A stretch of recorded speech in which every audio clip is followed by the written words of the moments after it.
right, all three of you.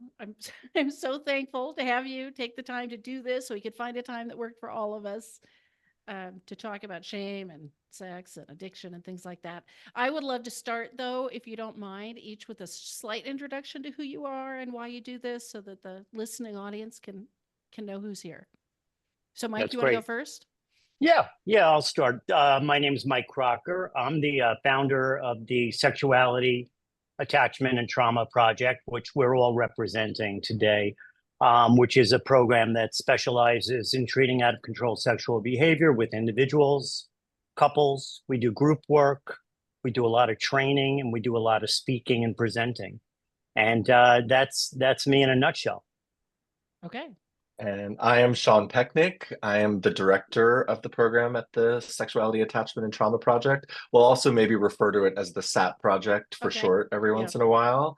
And I handle a lot of the administrative work at the program. I handle intake calls with people that are interested in getting treatment with us. I am a therapist as well. And I come from a theater background, so I think a lot about how story and storytelling impacts our lives. Interesting. All right. And Ari, welcome back. But you want to... Thank you. Yeah, I'm Ari Lewis. I'm one of the therapists at the SAT Project, and I especially I have received a lot of training through the SAT Project, and so I specialize in working with out of control sexual behavior, and I also work a lot with folks who are consensually non-monogamous. Okay. So two of the three of you mentioned specifically out of control sexual behavior. So it raises a question for me and for the listeners to think about labels, right? Labels around sexual behavior and what's seen as problematic. And maybe the most common label out there is sex addiction. I'm just sort of curious what your thoughts are about that and why you chose the words you did. Yeah, it's so interesting. In these last few years, so many more people are seeking out therapy and self-identifying as sex addicts, I think, than they used to in the past. It's certainly in the pop culture, the ethos out there that we've seen people struggling with these issues, and I think people have a name for it now much more than ever. We prefer to use out of control sexual behavior for a couple of reasons at our program. When we think about addiction, when we think about sex addiction, one of the things that comes to mind for me is that the solution to addiction is sobriety. If we're looking at it from that model, from that framework. And on some level, we're talking about semantics and word choices, but on some level, we're talking about the way we approach the work. And we just don't believe that you should be sober from your sexuality. Yeah. We don't, we believe that people should have a healthy relationship to their sexuality rather than a sober relationship to their sexuality. And so we work with a compulsivity model. We believe that people that struggle with these symptoms, which is that some aspect of their sexuality has gotten out of control in some way, right? They might be missing work. It might be impacting their relationships. They might be struggling with erectile dysfunction. They might, there's all sorts of symptoms. Sex addiction itself is quite a broad term, and there's like a constellation of symptoms, I think, that people are dealing with. And so we got to give a shout out to Doug Braun-Harvey and Michael Vigorito, who wrote an excellent book on the subject years ago. And we work from their framework on healthy sexuality and really identifying with the people that we work with, what are the areas of your sexuality that feel unhealthy, and how do we move them into the column of a healthier expression? Yeah. Right. And this is Mike speaking. I just wanted to add to that when we think of compulsivity, which is kind of the way that people would think about a number of behaviors, not just sex, but shopping and spending and food and so on. Is that the model, and this is very much in Braun-Harvey's book, but the model of compulsivity is about warding off a negative emotion, and that what happens is that when these things become out of control, it's because they start taking on other functions rather than just sexual relief and sexual satisfaction. But actually, the sexuality, sexual behavior, and other behaviors start to be used as a way to not feel sadness, not feel anger, not feel fear, and not feel grief, not experience grief. Yeah. And so it's a very effective compulsion that is a solution that later on becomes a problem.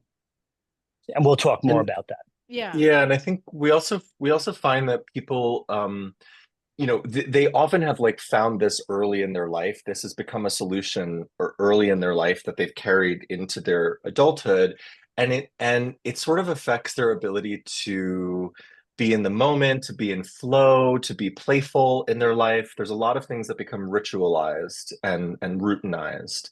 And so part of the work that we do is to help people think about like, how is this behavior impacting your sense of flow and play? What is your relationship to those things? There's actually an assessment that we're big on. Both Michael and I hold psychology degrees in addition to social work degrees, and so we're big on assessments and using data and science to help bolster the work that we're doing. And we created I an think assessment for play all three of us are nerds, just for the record. Yes, we're Not me. definitely Just nerds. make a note of that. Make a note of that. All right. Yeah, so we do try to help people reconnect with a sense of freedom and joy and play, and to not be afraid of the emotional states that they're using the compulsion to ward off. Right.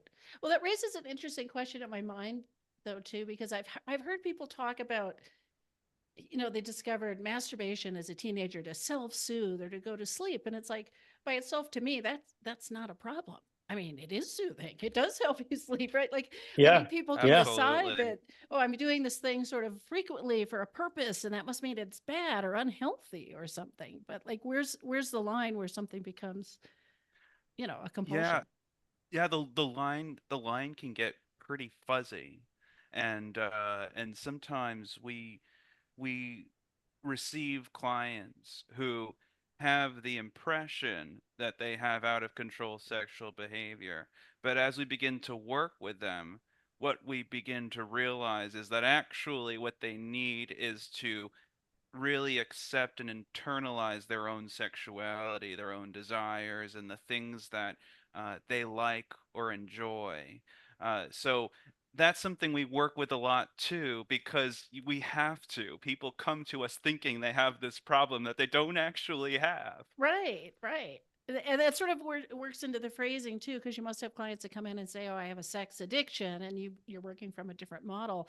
Like, are the ways that label is harmful, or the way we talk about this, increases Well, I shame think or problems?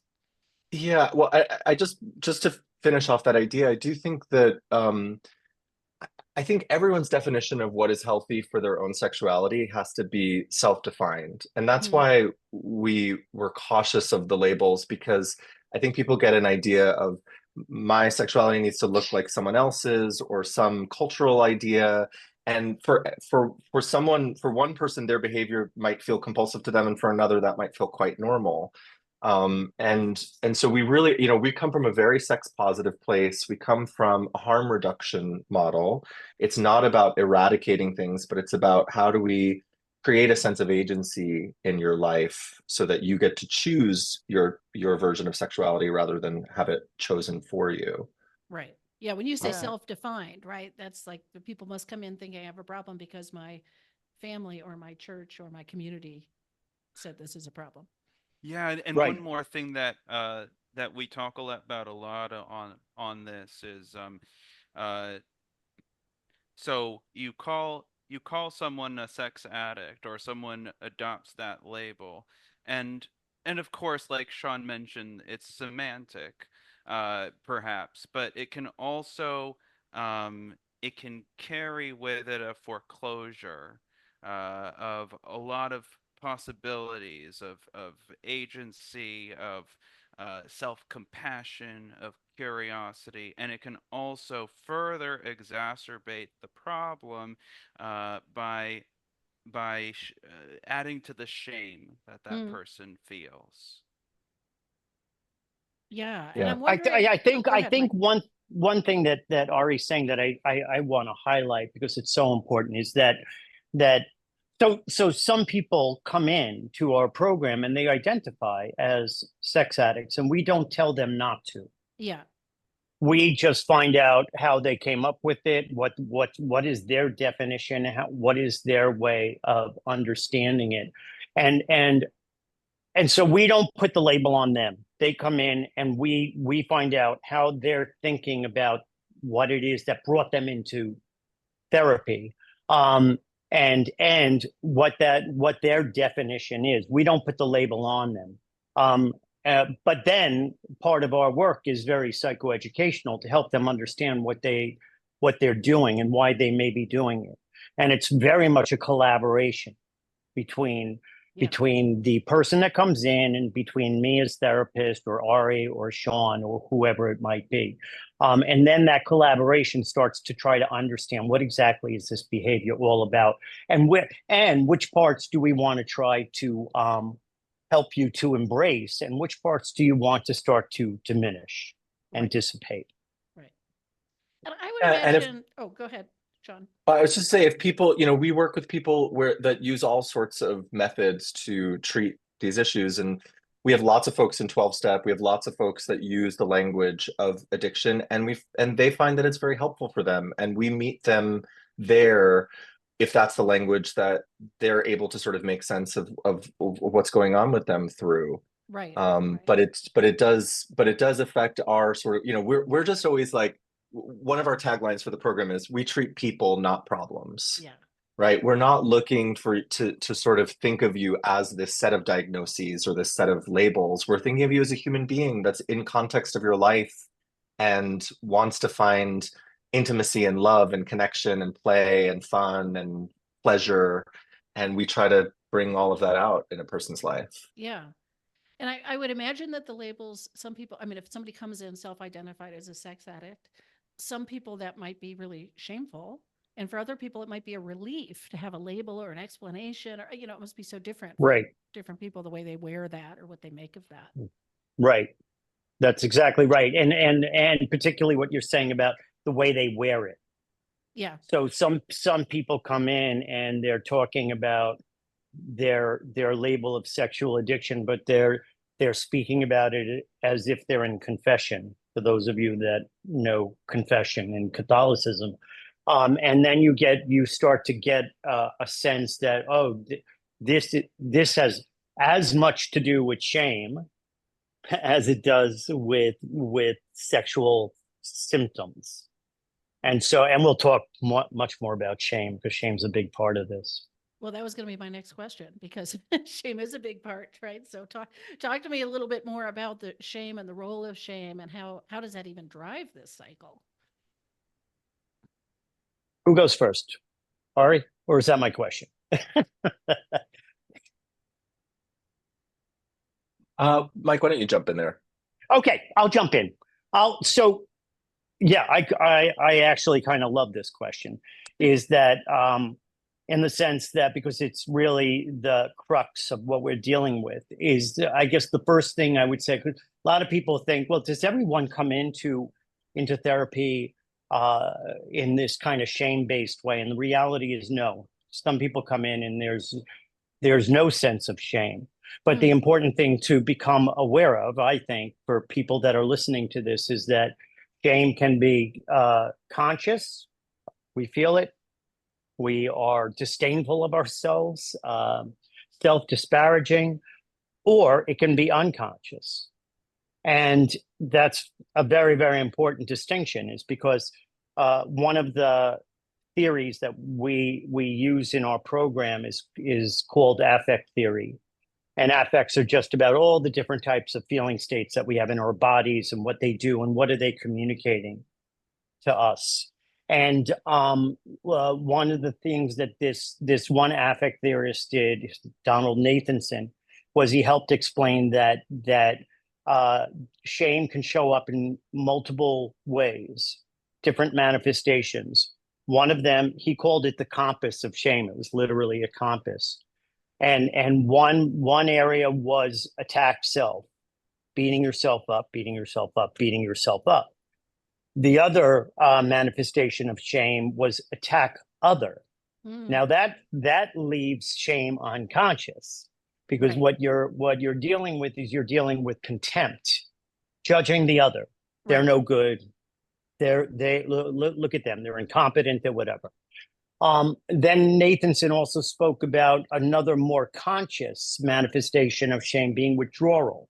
Right. We know that when we're isolating, so it's conscious, and we know that we're staying away from people because we do not want them to see us. That's a conscious form of shame. And then another unconscious manifestation, which is the fourth pole of this compass, is the addiction and avoidance, meaning that the person, before they even have a chance to take a glimpse at the shame, they just numb themselves out. Numb. It's an avoidance. It's an escape. There is no sense of what's really happening here. Now, what's important is that I think for people to understand is that when they are coming in with these types of symptoms that they are concerned about, 98% of the time there is a shame aspect to it. Yeah.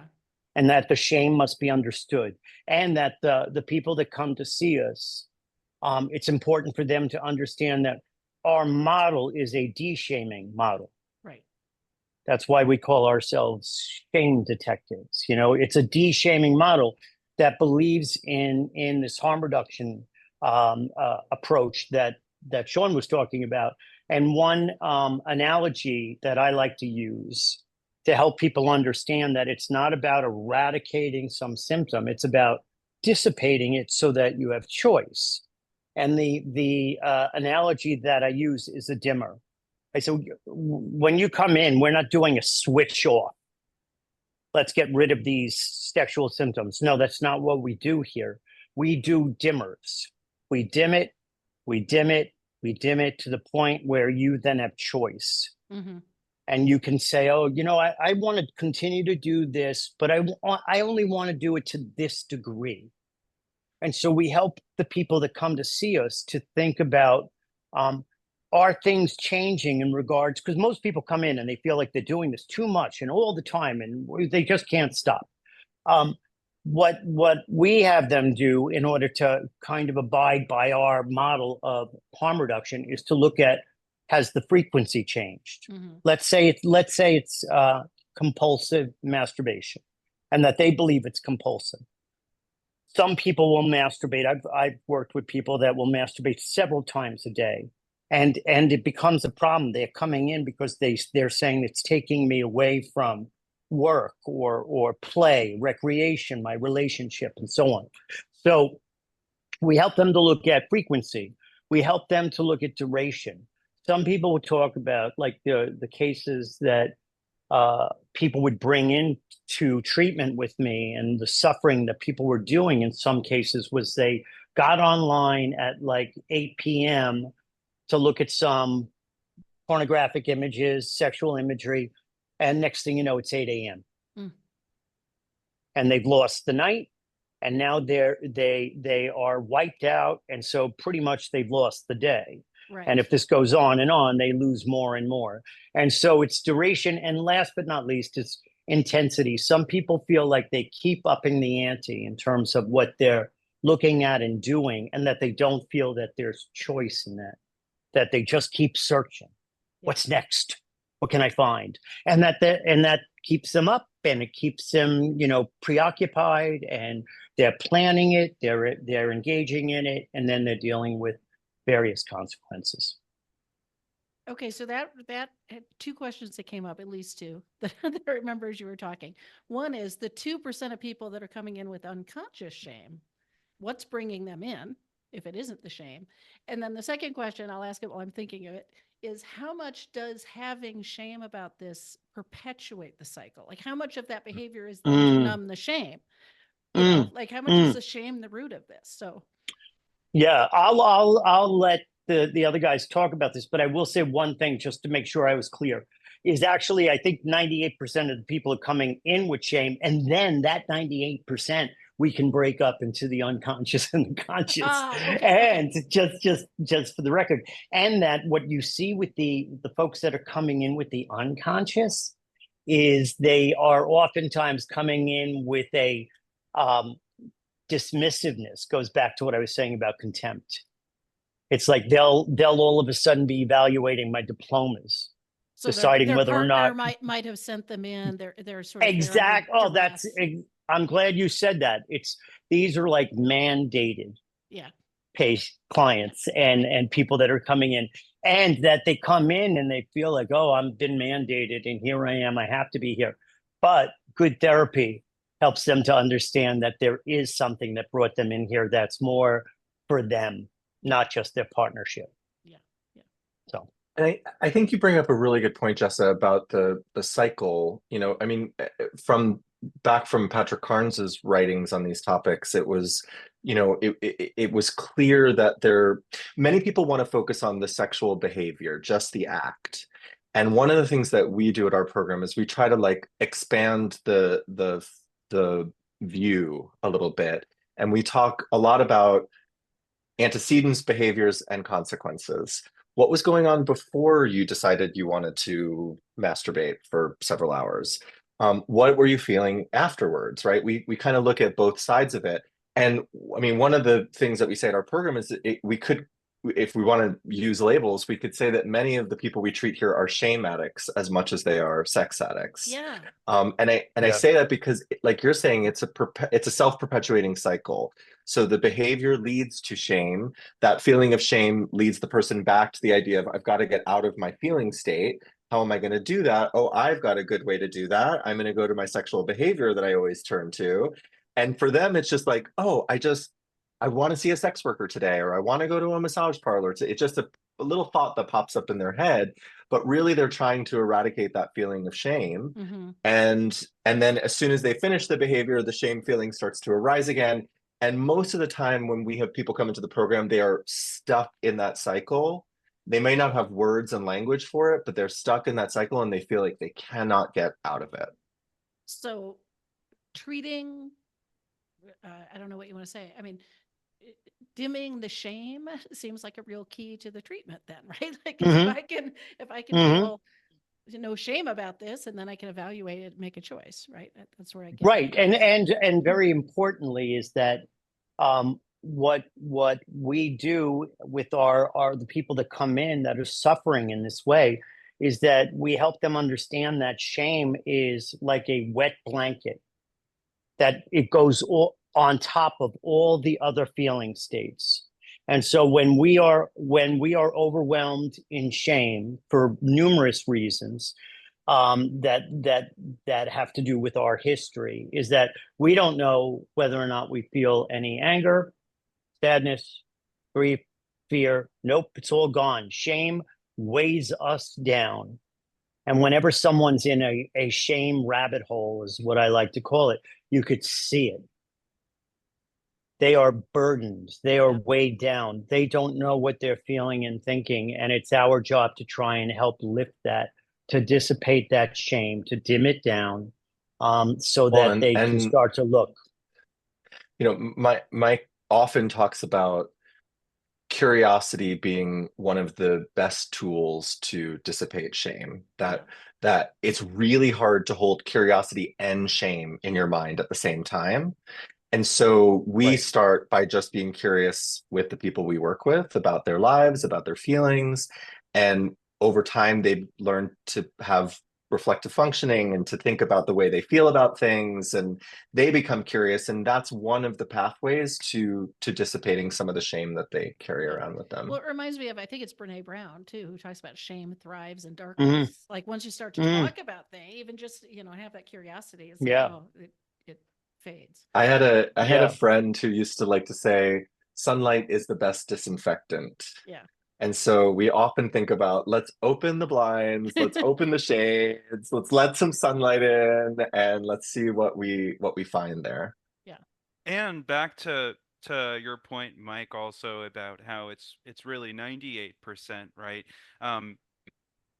shame thrives in darkness, and oftentimes people we aren't always aware of our shame.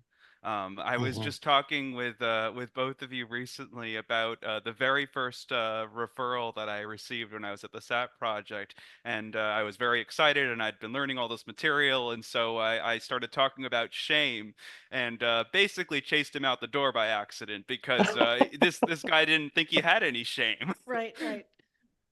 Right, right. And that's the tricky thing, right? Like someone comes in and you're like, wait, you're going into it. We go into it with this mindset, but then realize that, oh, some people come in and they're wearing their shame on their sleeve, and others come in and they're completely defended against it. Yet it's there. Yeah. It Yeah. is there. All right. So this makes me wonder, and I don't know if you've got actual data or just, anecdotal, but who's are people that come from a sex negative shaming background going to be more prone to out of control sexual behavior or any other behavior that's aimed at getting you out of your feeling state? Like, are there things that are happening in our background and our upbringing that prime us for this, or is this an equal opportunity employer? Here's the thoughts I have about that. Anecdotally, case by case, person by person that I've met over the years, I have to say that when they come from a very harsh family environment where there's lots of judgments and early shaming of sexual behavior, self-exploration, and so on, then there's a good chance that they're going to suffer in a variety of ways. And again, like you said, Jess, it doesn't just have to be sex. It could be many different types of ways of defending against these really challenging feelings. The other piece that I think is really important in terms of understanding the history of the people that come in to address these issues is that many of them have come from a family system where there have been problems with their upbringing. There's been what we call in our field attachment trauma, where for some reason parents, caretakers were not as optimally available as they needed to be. And so children will have this what they call in our field a misattunement, a lack of connection with their parents. And so there's these ruptures, these tears that happen, these injuries is another way of thinking about it. So they develop this vandalized way of thinking about attachment and connection. The very important thing to understand, and this is for all the people that are listening, I hope that you can take this in, is that when we're kids and we have parents that are suboptimal caretakers, we don't blame them. Right. We blame us. Yeah. We blame ourselves. And there is the beginning germination of shame and exacerbation of shame as time goes on, as we continue to think that we are the villains in the storyline. And that becomes a big part. And then what people do once they have, we call them in our program affects of commitment. they stay connected to that shame affect. That's what they're going to stay connected to. Is the minute they experience a little bit of shame, they start scanning. They scan for every shameful experience that they've ever had, so they can feel as awful as they can. And Miserable. that's yeah, exactly. And the one thing I'll say quickly is that the neglect piece must be considered. There's a lot of people that have thought like, oh, people that develop out of control sexual behavior were sexually abused. That's sometimes the case. That's not always the case. However, the research that we've done and research that we've studied is that neglect is very much correlated to this. People start to try and find their own way out. Yeah. I think it gives us a great sense of empathy for what people are up against, right? We see a lot of the clients that are coming in and working with us carrying a heavy load of shame and feelings and these negative feelings towards themselves, and are really looking for any way out of it. And they have generally found sex or something connected to sex as their way out of it. And I think when we sit with them and we say, this is tough that you've been carrying this around with you for your life, or that these solutions, we always talk to people about how smart they were for solving their situation Yeah. first. Yeah. Right? That's an important piece of it, that you did it, you figured it out, you figured out how to get through those years or that family situation or whatever, and that solution has now become a problem. And we should address a new way forward for you. Your question about shame and childhood, I think that when people come from shame-prone backgrounds, they're more likely to have different definitions of what is addictive or out of control. So maybe, I've spoken with people who say that they're porn addicts, and so I always ask, well, how much porn are you watching? And some people, like Michael said, are saying, oh, I stay up all night, I see the sun come up. And then other people are like, I masturbated twice this month. Right. And it's like, okay, these are very different parameters for where you're coming from for being a porn addict. And that's again why we meet people where they are and say, like, let's figure out what you want your life to look like. Yeah. One caveat that I want to add to all of this that I've been thinking about a lot recently is, so, I grew up Orthodox Jewish, and something that makes me think about is how a lot of times, I think most cultures around the world share this in common, with a few exceptions, where we usually have some sex shaming aspect to our cultures, with a few exceptions.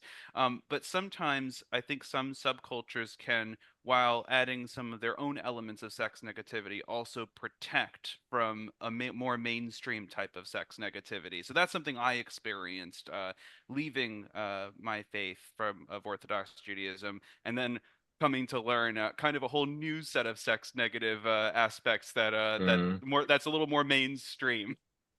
That's well put, actually, Ari.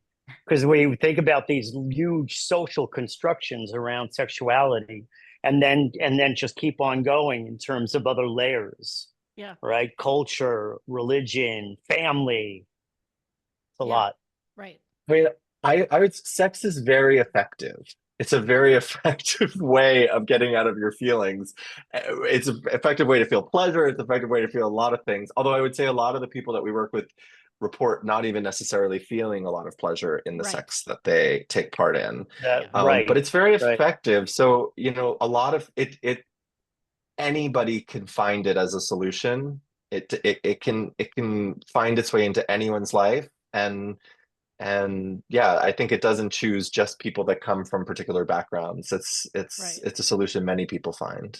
But it's also an effective place to like shame people. Like it's a really high Yes. leverage Right. point for Oh not yeah. just our pleasure, but Yeah. our own self-doubt or self-consciousness. So Yeah. And the vulnerability, like when you think about the like initial types of shaming that many of the folks that we work with experience, it is such a vulnerable place to be examining, exploring one's sexuality, and then have their hand slapped. yeah. Yeah. That's rough. And there are many things in our program that, being a sex positive program is working with people to say, like, is that, you said this at the beginning of the podcast, is this something you really need to feel shame about? Like, Right. is having a particular kink or fetish or a sexual orientation or being interested in multiple sexual partners, like, is that such a bad thing? Right. What inherently is wrong with that, right? Right. Yeah. Right. Well, and that makes me, I want to ask this. We didn't talk about this question in advance, but is pornography, is the use of pornography, the viewing of it, driving any compulsive behavior? Or is it just a place that people go to spend some of that energy? You might have three different opinions about that, but That's a great question. It is a I great tend, question.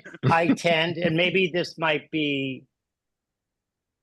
No, I'm not even going to try to explain it away. I tend to go with the latter. I tend to believe that it gets connected to that because of what Sean was saying before, and the three of us, I think, all acknowledge is that sexual behavior is very, very effective. It can create numbness. It can create this sense of escape. It wards off a lot of different feeling states, and it's pleasurable. And that we try to help people move towards what's pleasurable and so on. But it has so many different effects. Now, what I see is, and they say this in some 12-step meetings, is someone stops drinking and then they overeat. Someone stops overeating and then they turn to sexual behavior. They call it changing seats on the Titanic in 12-step meetings. And I say that meaning that these are what we like to call manic defenses. They're defenses of ways to try and not to be present and have to feel.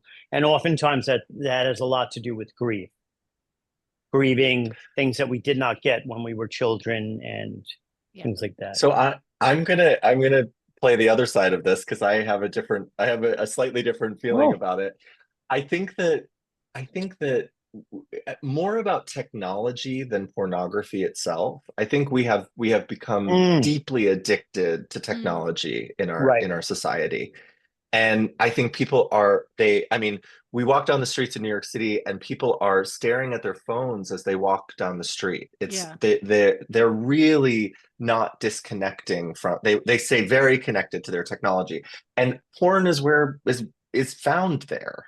Right. And so we live in this sort of gamified world where social media, one of the things we run several groups at the program, and one of the things that some of the people in the groups struggle with is they avoid porn, they avoid sex workers and massage parlors and infidelities, and they go on Instagram, and the algorithm is pushing whatever they like at them. And so they're like, I literally can't avoid it. And then they see the Instagram image and then they're down the rabbit hole from there. Yeah. So there's a little bit of, I think, chicken or egg going on, or a little bit of both, maybe. Ari, what do you think? You've influenced me. But Ari, where are you? Are you right in the middle? I guess. Mike, you know me too well. but also the listeners couldn't see. I was nodding my head vigorously at what you were saying, Sean, because I feel very strongly that it's not necessarily porn as a genre so much as the technologies through which people are viewing porn that can be a major issue. I can't believe I'm saying, I swear I'm a millennial, but I feel like a boomer saying this. The other day I walked past a high school class that looked like they were on a field trip or something, and they're in the middle of the only forest in Manhattan that's original growth, untouched. Okay, the only one. I love this forest, and they were all on their phones. They weren't even talking. Like, okay, if they weren't paying attention to the tour guide and talking to each other, that's one thing. No, they were just on their phones and they were silent. And I do think there's something going on where these algorithms are intentionally inducing that. But to really, to both of your points, but to what you were speaking more to, Mike, it becomes very reductive and unhelpful with our clients if we just end the story there, right? Something that Mike likes to say a lot, and that a lot of us have been experimenting with recently, is let's take the sex out of it, right? Or let's take the porn out of it, or let's take the whatever it is, fill in the blank, out of it. Because it's very easy for our clients to over-identify with the problem as that's who they are, that's just how it is. Right. And the reality is that in 98% of cases, if it weren't for the underlying issues that led to the out of control sexual behavior, then it doesn't matter how good the algorithm is. It wouldn't be a major issue. It might be a small issue, but not a major issue. Yeah. That is really well put. And I do feel like that has been kind of our thing that we've been playing with, about if you take the sex out of it, what are you doing? Like, what is it that you've been trying to do? What is it, the motive? What is the function? How does it relate to relationships, et cetera, et cetera? And it does feel like that. I appreciate both answers, actually. I really do feel that makes so much sense. We've seen it. And by the way, speaking of boomers, Jessa, I'm the type of person that yells at people. I'm the type of person that yells at people for being on the phone when they're walking down the street. This is who I become. Right, right. It's I'm This is actually, who I I become. am actually technically a boomer as well. I didn't mean any offense to boomers. That's I'm believe me, I can't believe I became the person that starts yelling at people on the street. Who thought? Who would have thought? So is there any erotic interest or fantasy or behavior that is inherently problematic or out of control or compulsive? Or Well, I think that those two words you said right there are really key. Is this a behavior or just an erotic interest? Right. So with a lot of things, and probably and very often more things than our clients initially realize when they come in, behavior or fantasy could be healthy as long as it's integrated and conducted ethically. There are some things, obviously, that if acted on would be there's unhealthy inherently. Yeah. But when it comes to just strict fantasy, we prefer not to label fantasies as good or bad because that's not helpful.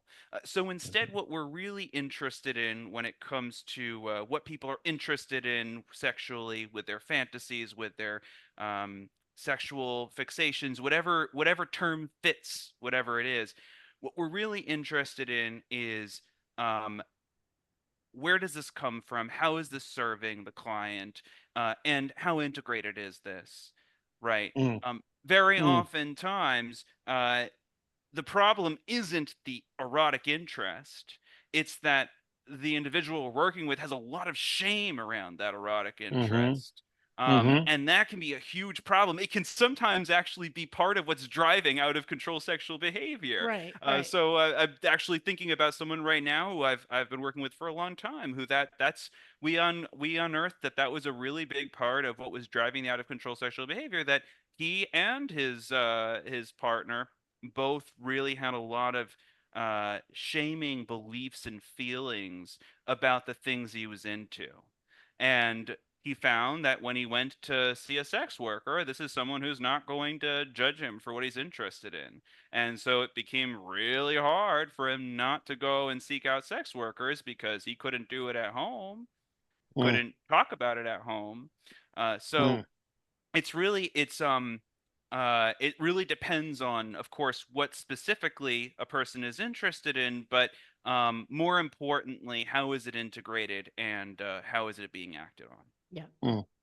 I think one of the things we see a lot at our program is that people don't always have a good ability to negotiate their own sexual needs and desires and so a lot of people will sort of just go, I'm going to turn to the easiest pathway to get to that thing Yeah. rather than, so their partnership is one thing and the sex worker they see is another thing. And so part of our work with people that come to us is, what do you like? What do you want? What do you need?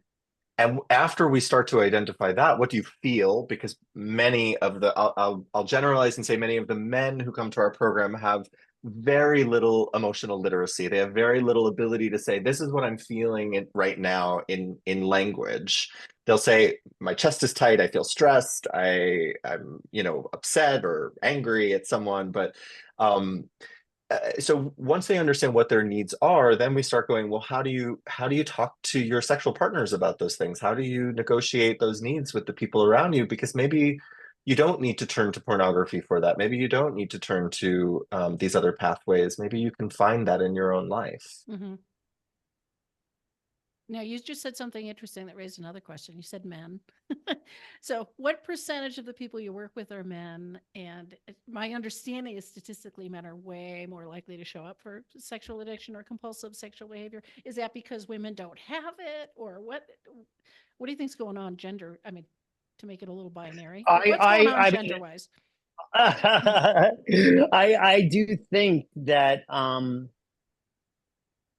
yeah, there. I mean, that it's a whole nother talk show. I wanted to say, Yeah, but it's it's another podcast. Another yeah, okay. but men are. There's been studies and books written about the idea. One book being "Real Boys" by I think his name is Pollock, um, and talking about boys are sexualized. They're socialized out of their feeling states. Ah. That when caretakers are responding to little girls, they tend to be more attuned, emotionally reflective. If the child is distressed, if a little boy is distressed, they tend to give him a toy or distract him. Well, that's the beginning, because that toy soon becomes a remote control or a video game, or and then eventually the internet, all these different types of things, because it's like, no, don't feel, distract. And so the majority of the folks that I work with that come in struggling with this are men. There I have worked with some women that have seen their sexual behavior is out of control, but that's not commonplace in terms of my practice. Yeah. Yeah, and I think there's a few things. I mean, I would say at our program, we're probably like maybe like 2/3 men to 1/3 women. And that's because our program is a little more expansive about the ideas of sexuality and gender. And we work a lot with couples and people that are reporting different, that kind of want to work on different aspects of their sexuality. Um, but I do think men tend to be more visual. They tend to be more action oriented. They tend to be less aware of the way they feel, and so less able to process. I mean, we're making sweeping generalizations, but I was gonna say. there's also a lot of research that backs this stuff up. But and it's not easy to talk about these things without making generalizations towards them. But we find that there's that's why we think about these things as a constellation of symptoms, because there are all sorts of ways that these manic defenses manifest for different people, and it might show up in anyone's life in different ways. And we don't think of sex as separate from that. When people struggle with disordered eating, when they struggle with technology and their relationship to technology, spending, all of these behavioral addictions are really connected to each other, I Right. think. Right. Excuse me. Yeah, and I would add that it it of course we have to make these sweeping generalizations because our cultures really place so much emphasis in socialization around gender. And so since our view is that out of control sexual behavior most of the time is a strategy that worked once upon a time and then developed into something that isn't working so well anymore.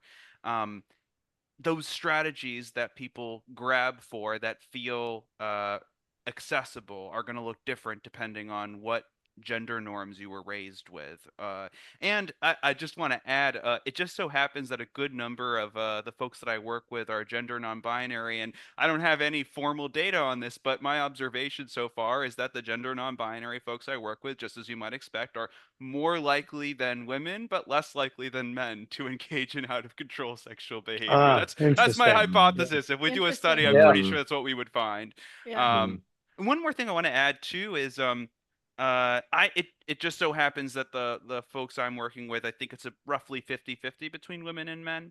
And while I think I've only worked with one woman who's had out of control sexual behavior, and even for her, I wouldn't say it's a major issue. It's really one of the lower parts of one of the things we haven't been as concerned about. Um, I think that something somewhat similar can manifest for women more frequently than men. Sort of a corollary that I've been thinking about as like out of control romantic behavior.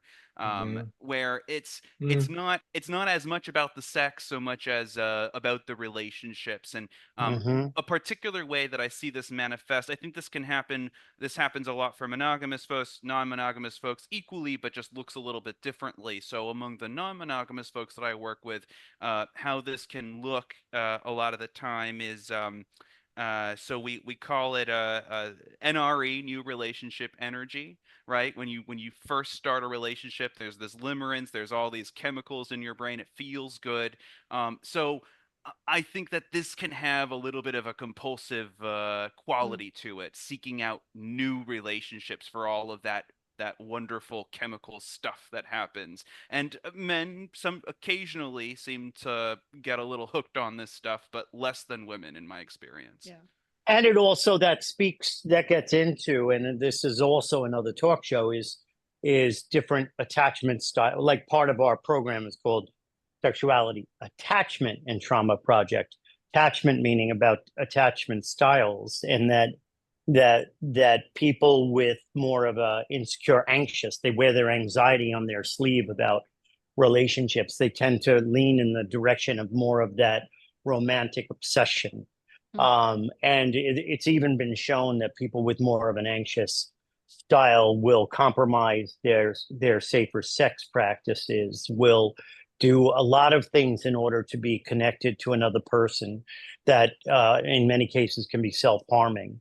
And then you have the other folks that are more um, insecure avoidance, where they're much more defended against that anxiety. The anxiety is there, it's underneath, but it's defended, and through dismissive ways of thinking about other people, through uh, uh, the use of sex workers, where it's got a beginning and an end, and then they're clear, they can get out of there Yeah. 1 hour.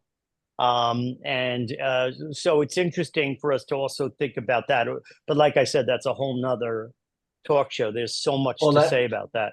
I mean, one thing I'll just add to that is Mike's doctoral research was on this subject, and he found that there was a very, very high correlation between people that had an avoidant attachment style and out of control sexual behavior, like very, very high. So we could generalize and say that the people Very that are significant. struggling Yep. with OCSB or sex addiction are more likely avoidantly attached more than Yeah. anything else. And that has really shaped the way we think about treatment at our program, Yeah. because we're not thinking about solving the symptom, we're thinking about what is the attachment trauma that's under the surface of that, and how do we help the person heal from that? Yeah. That's right. Yeah. I think it was you, Sean, who mentioned something about talking to your partner, and couples have come up a couple of times. I guess I'm wondering, how many times do people show up in your program because their partner thinks they have a problem? You're masturbating too much, or you're A watching lot. some porn or whatever. And what other kinds of relational things get somebody Yeah. examining their sexual behavior? Yes. There's a lot of that. There is Yeah. a lot of that. There really is. And I think it becomes significant because then again, like we're saying, people could be coming in for therapy, but they're coming in as mandated clients, as if they like were part of the parole system or something, or probation. And so that has to be looked at closely. But I will tell you that underneath that, oftentimes is a couple system of resentment that then can because one partner is feeling controlled, let's say the one that's masturbating too much or looking at too much sexual imagery and so on, that person can feel that they're being controlled. Within that sense of being controlled, they then get resentful. In the resentment, people oftentimes will get to the point of entitlement. Yeah. Screw it, I'm going to do what I want to do. I'm being so controlled here. And so subjugation, all of a sudden giving up your thoughts and ideas, is a very, very dangerous solution to the issues of this couple system issue that goes on about control and lack of communication, no navigation of what's really going on between the two partners. I'd say a good amount of the people that reach out to our program have had what we call in the business of discovery of some kind, right? There's been some an infidelity or or porn use or something that was not on the surface in the Agreed on. relationship and was not agreed on and has come to the surface. But there are other ways that people, sometimes people have just gotten fed up with the situation that they're in life, and they want to make a change in some way. We see a lot of desire discordance. We see a lot of what couples or people that come in and say, I want this much sex and my partner wants less than me or wants more than me, and this is a problem. Definitely disagreements about porn use and whether that is something that should be allowed in the relationship or not. I think you already spoke with Ari about the subject, but the desire to be in a consensually non-monogamous or polyamorous relationship, we see people that are either coming to that conclusion for themselves, and they're like, I want to figure out how to move forward in a new way, or one partner has decided they want to be poly and the other one has not, and so they have to navigate that. Right. And then the final thing, is definitely attachment styles and seeing insecurely attached couples that are struggling with, one partner that's a little more defended and a little more likes their private time a little more, and then another partner is a little more anxious and wants a little more contact. And so we're seeing a range of things. And again, we come from, how do we heal the attachment issues? How do we insecurely attached couples tend to be high conflict, and so we try to work with them to kind of bring the conflict level down so that they can really start communicating with each other about what they need in the relationship. Right. And I know that we're going to have like a follow-up podcast where Sean and I are going to talk about about that coupledom, and we're actually finished a chapter for a textbook where we use the Greek mythology of Narcissus and Echo, and how that kind of is a great way of understanding anxious attachment, a template, and avoidance. right? A relationship template. Oh, that's cool. Yeah. Yeah, I was Yeah, going to it's say, cool. I know we're going to have you back on to talk a little bit more about couples and stuff, because I feel like we could talk all night, but I think we probably Definitely. So, all right. So please, somebody say a little bit about where people get in touch, about your center, about what you've got available that you want people to know. Yeah, Sean, sure. you're So on. we're the Sexuality, Attachment, and Trauma Project. We're located in the Columbus Circle area of New York City. If you're a New Yorker, we have a couple of offices, and everyone in our team is working in person. You can find us on the web at www.satproject.com, so satproject.com, and we're on all the social medias. Our handle is @SAT Therapy, so SAT Therapy, and you can find us on Instagram, Facebook, LinkedIn. I think those are the main ones. And you're going to have an assessment, right? Did yes, you say we're going to that? So we'll share put the link play in- assessment. Okay. So we'll put the link in Yeah, the so show notes. so there'll be yes, absolutely, and you can take a little assessment to see what your connection to play and what your childhood play was like, and how you can sort of have some ideas about finding more play in your life. Cool. Well, thank you all so much for your time.